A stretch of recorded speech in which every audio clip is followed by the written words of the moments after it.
we need to talk about the masterpiece that is Toy Story 5. Many people are getting it, but I get it.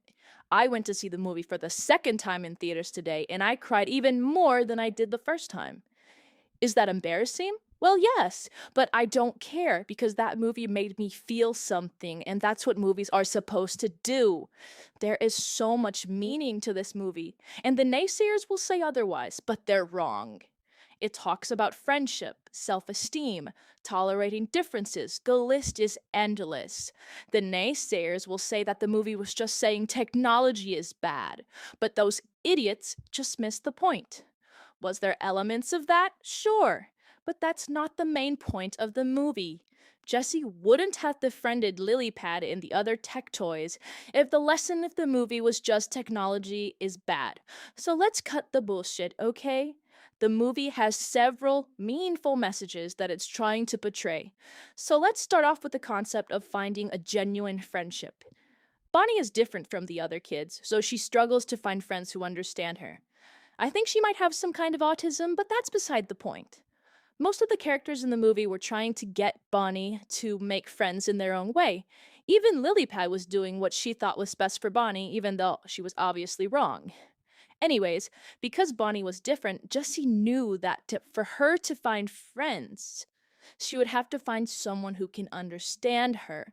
And most people, especially children, try very hard to fit in with people who will never accept them for who they truly are. And Bonnie was no exception. It was so heartbreaking to see her try to make friends. It honestly broke my over emotional heart into pieces. I cried, okay? I cried. Is it illegal to cry? I don't think so. So don't judge me. Anyhow, the movie ended with Bonnie finding someone who could finally understand her, which emphasizes the point of finding real connections with people who will truly love you for who you are and not for a version of you that they want you to be. Now, for the second meeting, we have to get into the story of Jessie. Jessie was dealing with a lot of insecurities because she was abandoned several times in her life. She saw these experiences through a very personal and emotional perspective, which caused her to be emotional all over again when Bonnie decided that she didn't want her toys back. So when it happened, she was sad, but it seemed like she almost accepted it because she was so used to being abandoned. However, she couldn't deal with getting back into the cycle of being with another child because she was so tired of getting replaced and hurt and abandoned. So she decided to run away. It was in this scene when she realized how important those connections really were to the kids who had quote unquote abandoned her. She went through Emily's box and realized how special she was to her. At this point, this was when Jessie realized that she had served her purpose. She was there for Emily when it mattered. All of the toys were there for their kids when they mattered, even the tech toys. This point was emphasized several times throughout the entire movie. Even though the tech toys were only with Blaze for a couple of months each, they had each served their purpose with Blaze, which was all that mattered.